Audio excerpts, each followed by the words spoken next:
Hi everyone, thanks for joining us. My name is Jesús Barrasa, and I'm the head of telco solutions with Neo4j. And my plan for today is to introduce the concept of customer journey analysis, then try to understand what's the business value of it and how can graphs add to it. And finally, in the second half of the webinar, introduce the concept of active customer journey map, graph-based and built on Neo4j. So let's start with some definitions. What's customer journey analysis? And we have here some definitions I've found out there on the web from some of the main analysts. As you can see, it's a practice that's part of your digital experience technology strategy that aims at providing a cohesive view of all your customers' interactions with your organization over time and across multiple channels. And the objective of customer journey analysis is what can be optimize the customer's experience, of course, but it can be also to predict the future behavior of your customer. Or similarly, it can be to identify gaps in your organizations between different processes, between different departments. There's a number of objectives, and we'll talk about them later on. But as customers, we've all experienced how companies analyze and optimize channels in isolation. And what you see in front of you is the kind of emails that I get from my favorite airline when I do a search that I don't conclude by purchasing a ticket. And while that can be useful in some cases, it's true that I mean we don't know if that has happened after canceling a booking, after running parallel with another searches, or if I just after that search I called on the phone to the customer services and conclude the purchase over the phone. So this lack of context make this kind of interaction meaningless in some situations. And the point is that this exclusive focus on individual interactions or channels can miss the big picture, which is exactly what customer journey analysis tries to achieve. So why is it important? Well, from the point of view of customers, of course, you can find stats about this everywhere on the web, but customers do value and have a good opinion of businesses that can remember previous interactions with them, right? And similarly, we as customers appreciate relevant and personalized information. So as I say, we all feel this disconnection and how painful it can be when we're dealing with a company, whether that's for a service renewal, for an update, for following up on a claim, and having to, every time you contact, having to provide again and again all the context. So well, it's true that we don't make it easy, because on average, customers, I believe, use 2 to 3 devices as a channel. So it's important from the point of view of the customers, but it's also important from the point of view of the organizations, because they want to give the management an overview of the customer experience, to see how they move through the sales funnel, for example, or things that would help to identify opportunities, strategic opportunities. And similarly, organizations will want to uncover and solve gaps between channels, between departments, that can be frustrating for the customers, and that can have a big impact in their business. So I hope that gives an overview of what it is and why it's important. And coming back to the definition, there's 3 recurring concepts. The first one is, of course, the notion of customer, right? This is a customer-centric initiative that, combined with the third one, with the multi-channel nature of this holistic approach to customer journey analysis, inevitably suggests that there will be an element of data integration, multi-channel, in IT terms, multiple data sources, so multiple views of the customer. So there will be a component of integration. And while graphs are super relevant in that space, I'm probably going to leave that out of today's webinar. Feel free to browse our YouTube channel or all the content online. And yeah, so let's leave that the integration component. So customer, multiple channels. And finally, the third dimension, the time, which is the one that brings context and meaning to all these touch points, all these multiple events that we'll have about a customer, about his interactions with us. So we're saying that this is about connecting customer data, connecting events, connecting things across channels. So it's all starting to sound pretty graphy, I would say. And how do organizations go about doing these customer journey analysis? Well, the tool is what's called a customer journey map. So the customer journey map, and again, you have some definitions there. They emphasize on the visual component. So a customer journey map is a visual representation. It can be in the form of a document or an infographic or something that describes the different interactions in the life cycle of a customer. And of course, I mean, it can be, as you can see on the right-hand side, it can be in the form of a document, a snapshot, a frozen view of it, or it can be more dynamic. And as a tool, its success will depend very much on its quality, on its timeliness, on its level of detail. And of course, in building it, there's an inherent complexity. And there's, I love this quote from this Gartner analyst that actually is kind of a challenge that we in Neo4j like, because it's I'm actually going to use it as a segue to introduce the next section, because what he brings up here is well, he's actually trying to explain why, although organizations are quite enthusiastically embracing the concept of customer journey mapping, they're struggling to put it in practice and to get actually meaningful value out of it. And that's because there's a significant element of complexity, first of all, variability and unpredictability. And that's something that traditional stores, traditional data management systems find very hard to deal with. But that's the kind of thing that graphs excel at. And as I was saying, I have introduced this slide that I use very often to pitch Neo4j, and you will see that and it describes the typical customer needs, the sort of requirements that drive our customers to graph-based solutions.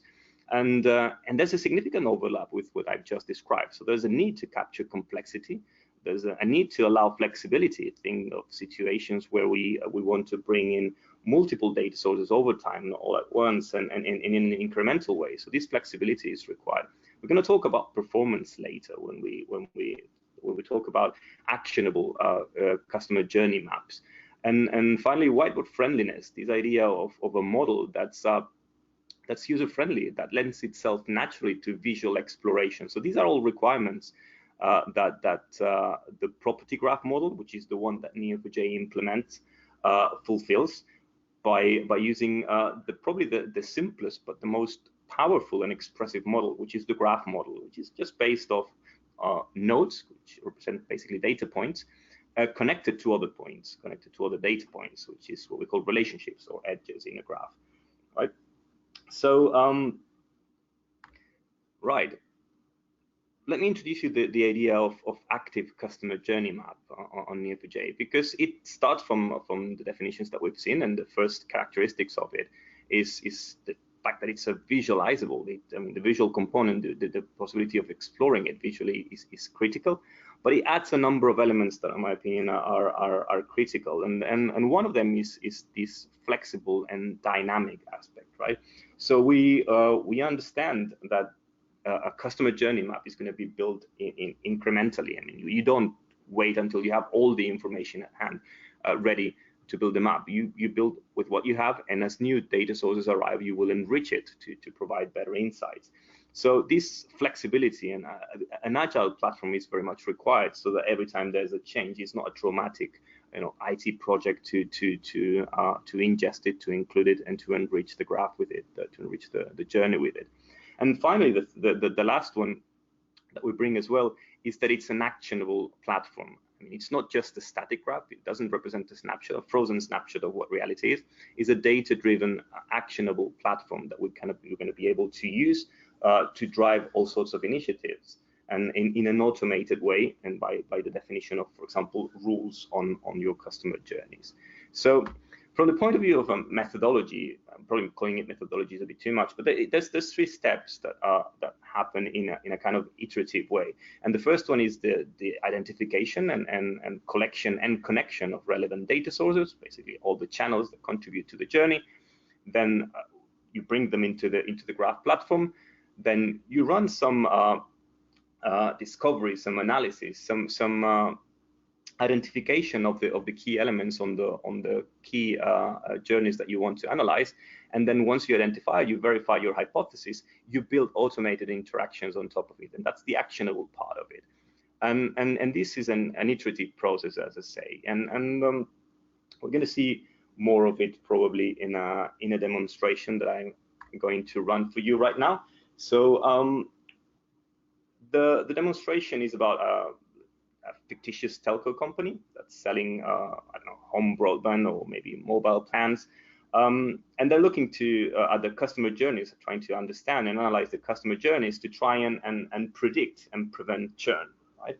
So in order to show you what we've built, I'm going to use a couple of tools. The first one is Bloom. Bloom is our data exploration, data visualization platform that has been just recently released.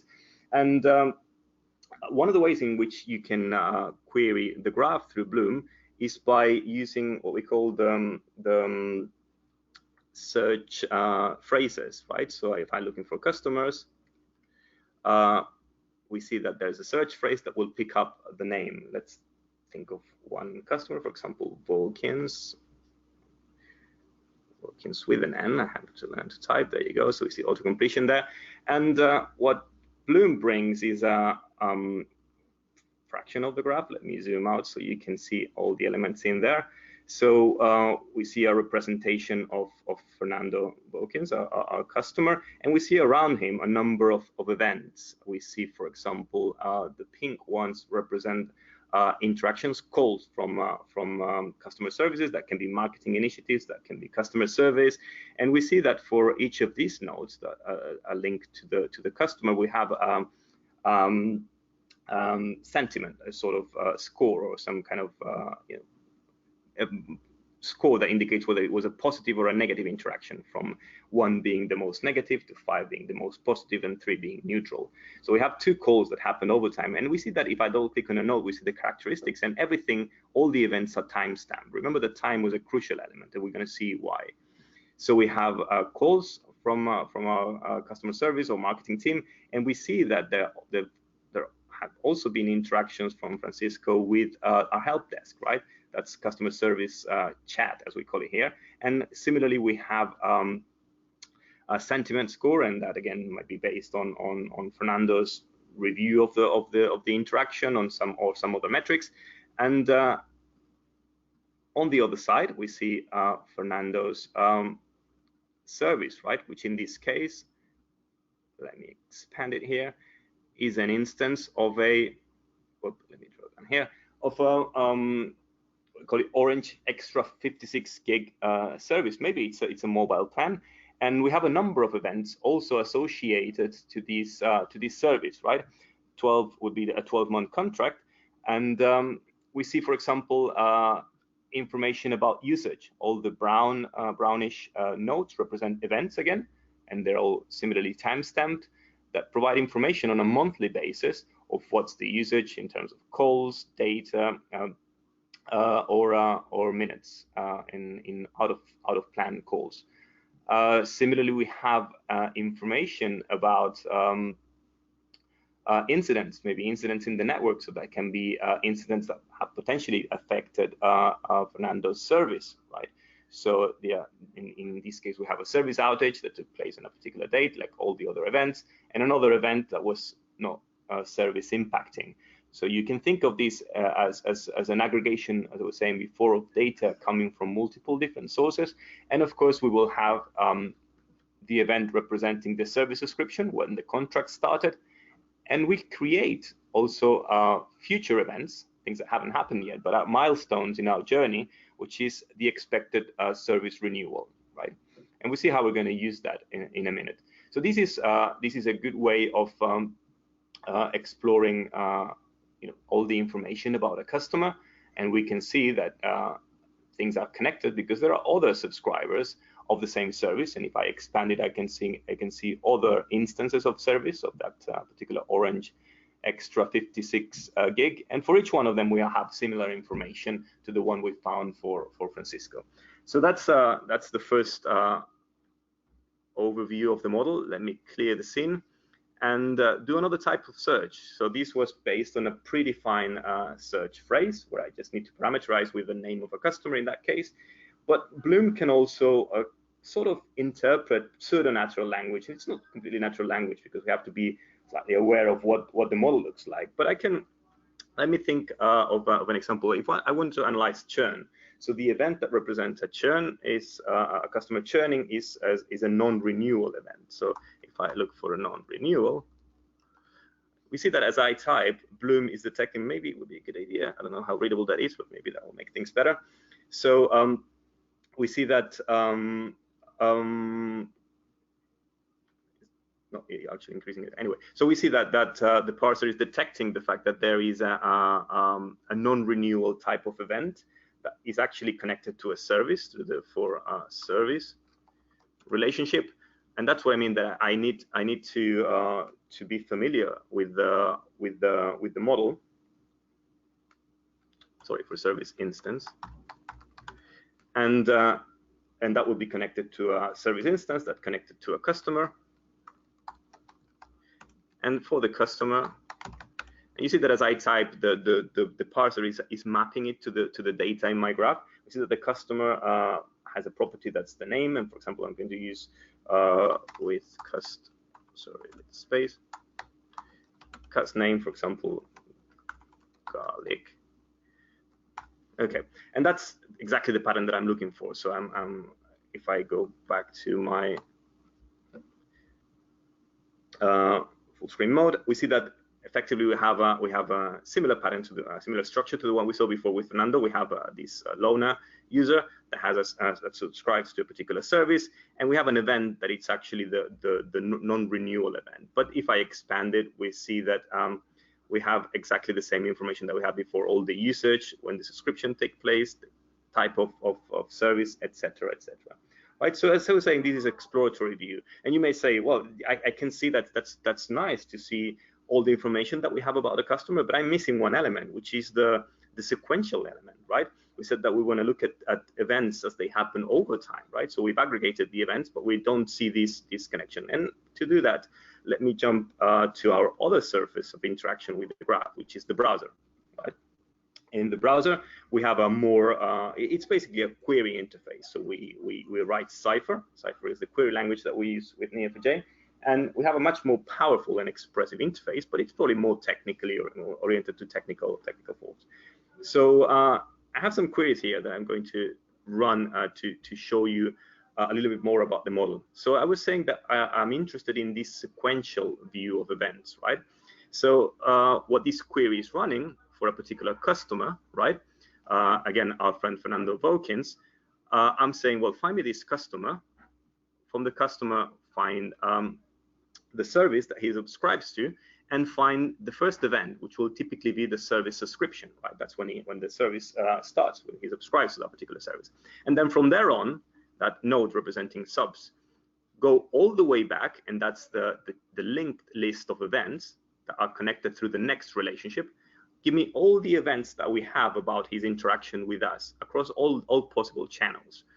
And well, again, that's probably a technical detail, but this asterisk indicates that it's a variable length expression, and it means go all the way back in time following the next relationship until you get to an event which is probably the expected service renewal, right? Well, back in time, actually forward in time, because we're starting from the point where the subscription was created. So if I run this query, what we get is a different view. So here we don't have the connection to the customer. We have just a chain of events that has at the root of it the service subscription, a number of events that is just service usage reports that come every month. But interleaved there, we can see, for example, a customer phone call, right? A customer service phone call. That might be one of the campaigns that we were talking about before. There might be an interaction with the help desk, right? That green one is no. This is an incident actually. So this is the incidents that we were seeing before. So we see that things happen over time, and ultimately this journey finishes on a future event that's meant to happen next month, October 17th, which is the expected service renewal, right? So that gives us this sequential view. And while that's nice to see, it probably not the most useful way. You might want to present the same information, it's exactly the same query as you see, but I'm going to present it in a more tabular way. And that actually returns these for every step in the sequence. We see the timestamp when it took place, what type of event happened, and all the details about the event. And of course, it starts with the service subscription, and then there's usage reports over time, things like interaction with the customer service, etc., etc. So it's another view of the data, right? Good. So that's what the model looks like.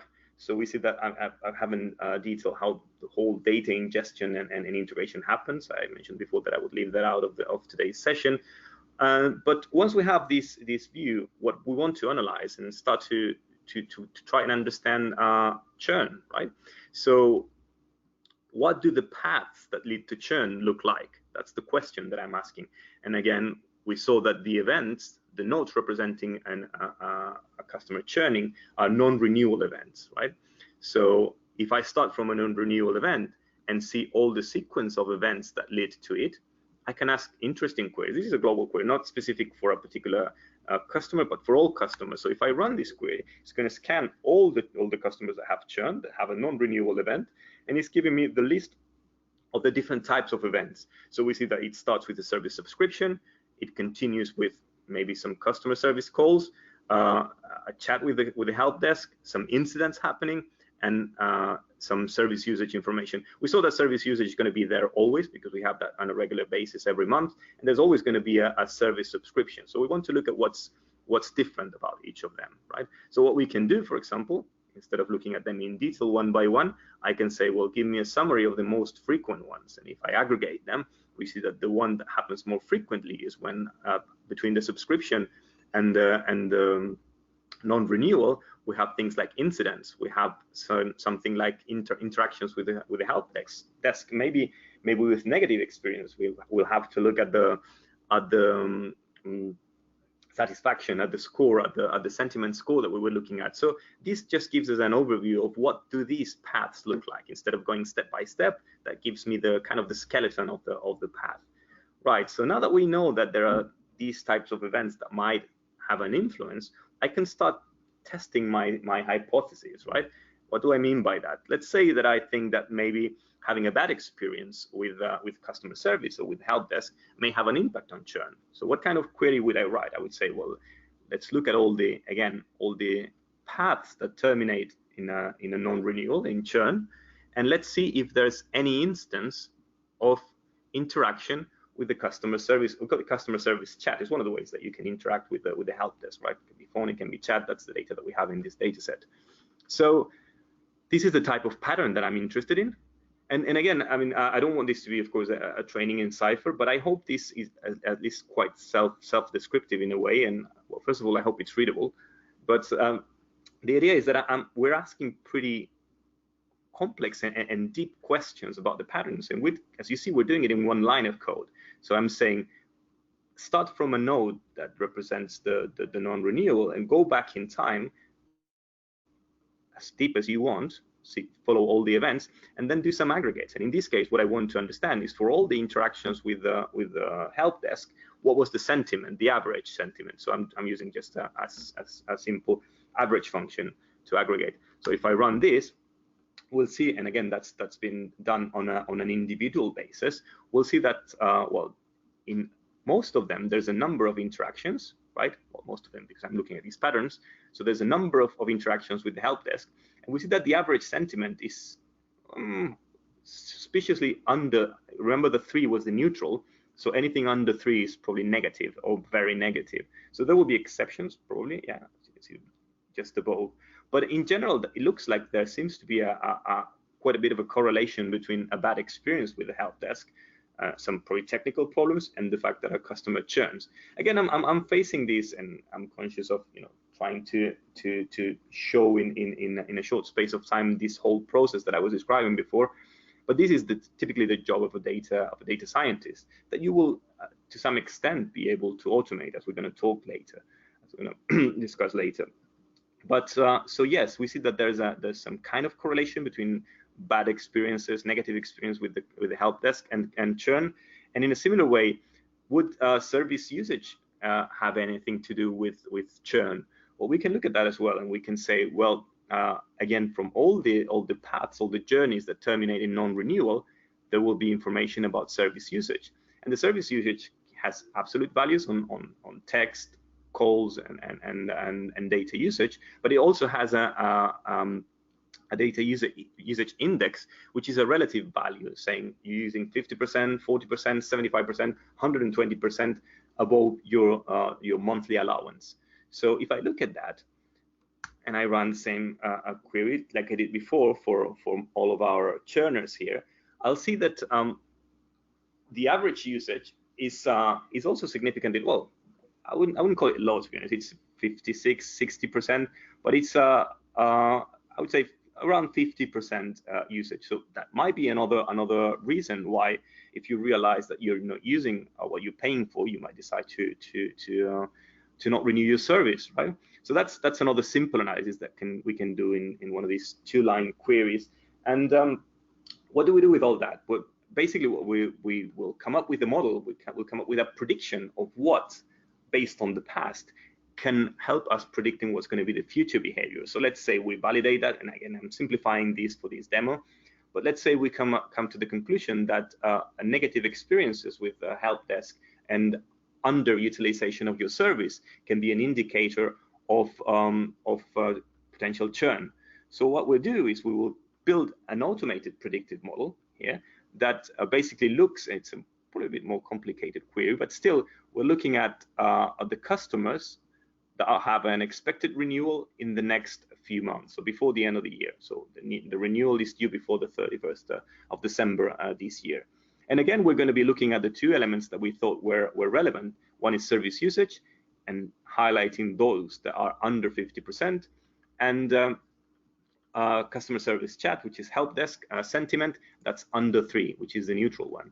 So if there's any of these 2 conditions happening for the customers that are due to renew in the next few weeks, few months, I want to highlight that, and I'm presenting that in a table. So that's a simple way of producing, as you see what I'm describing here, the logic of what I'm doing, and keep in mind that we're doing it with 3-4 lines of code.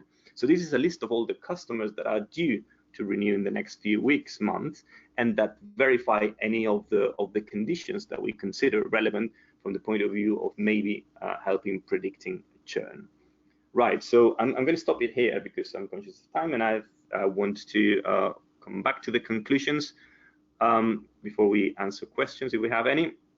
Right, so what's the conclusion from this exercise? Well, first of all, is that the graph gives you an efficient and flexible way of representing your customer journey data, right? And in that sense, Neo4j, being a platform that uses graph as the way of representing and analyzing and consuming data, gives you a head start, not only because it represents data like that and makes it possible for you to analyze it like that, but because it also comes with a number of out-of-the-box components, connectors to ingest data from any possible data source. It comes with a library of algorithms. We haven't talked about that, but if you enrich, for example, your model with data about, let's say, interactions between customers, you can not only predict churn, but you can also try to understand what's going to be the impact of an influential customer be in case he or she decides to not renew. And that can be based on algorithms like centrality, like community detection, etc., etc. So all that comes out of the box with Neo4j. And well, if you're ready to build your active customer journey map with Neo4j, then here's my call to action. So 4, it's a long list, but first of all, go and download Neo4j from our website. I have a specific recommendation that I think is relevant to this webinar, which is a pointer to this very interesting blog post by my colleague Adam Cowley on how to build an active customer journey map on Neo4j from Google Analytics data. So it's a very detailed step-by-step description of how to do it. So that's an interesting resource, I think. And of course, once you start working with Neo and playing with it, join our online community. That's the link. But if you're taking it seriously and you want to bring a solution into production, maybe you want to reach out to us for licensing information and best practices around building active customer journey maps. That's it for me. Thank you very much. And Angelica. Yeah, thank you, Jesus.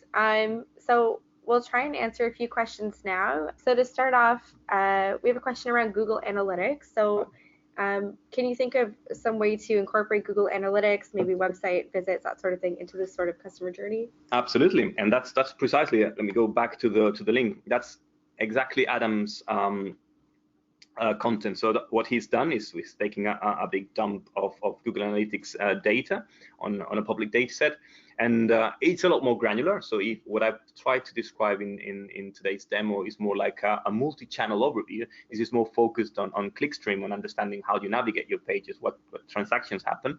But that's definitely a possibility, and I refer you to this very interesting blog post about it. Okay, great. And from your experience in the field, how much time from the kind of start to finish of a Neo4j project tends to be spent on data collection and preparation?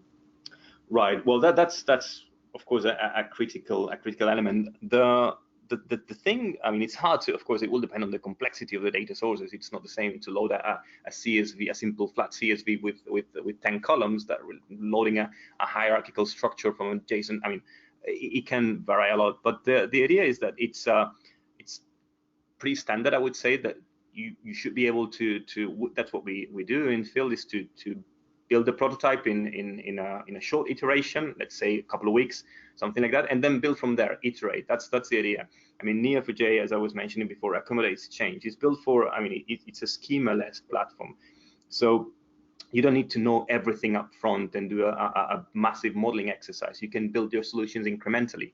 So I don't know if that answers your question. It's a bit vague, but I hope it gives you an idea of it.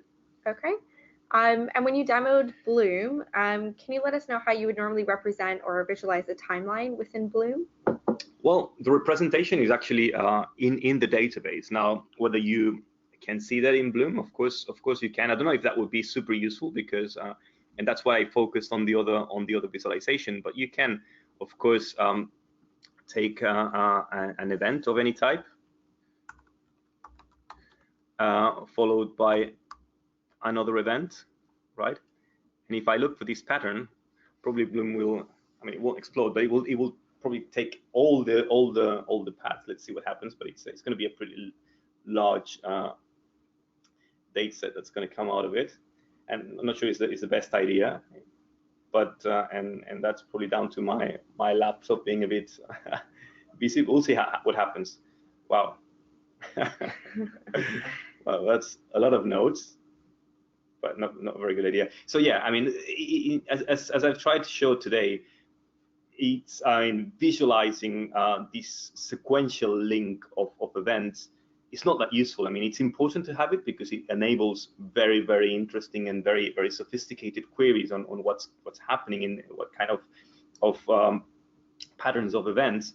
But the visualization may not be that useful. But again, that's just a prototype, is a demo. So there might be cases in which seeing the chain of events like we saw in the browser could be done in Bloom. Another way would be to create a search phrase, and that would return the customer data in the form of a chain, as opposed to groups of nodes like we saw before. Okay, and on a related note, is there a limit to the number of nodes you can have when you're using Bloom? Well, that's a good question, which I'm probably not the best person to answer. I think that will come down to the well, first of all, to the client machine, I would say, but I would pass on that one. I'll before saying something wrong, I would rather leave it unanswered, check it with the Bloom team, and come back to you. But well, it could be a large number, as you can see there. Definitely. And okay, so we'll try and squeeze in one more question. So how would you be able to store details of an event rather than just the sentiment score that you assigned? Right. If you wanted to provide a bit more detail around the sentiment score. Absolutely, and that's a very good question, because I mean, for my demo, it's something that you can present in 10-15 minutes. I want to try to simplify it to the minimum, the max. But basically, you can have I mean, this sentiment score may not even exist. It's something that you may want to compute on the fly based on some other elements as you described. So of course, there's a whole modeling exercise, and in my case, I just wanted to have an element that I could use for my queries. But you can compute it on the fly. You can say, well, if you can be flexible and say if, for example, the usage, if it's above 10% or 20% of the monthly allowance, then do this or do this other thing, and same with the score. So you can hard code it, or you can represent it in a different way. And in some cases, I think the service usage, I show an example where you have the actual details of the data usage for data, calls, text, etc. And then there's a combination of all of them that you did using the average, but that will depend on your case.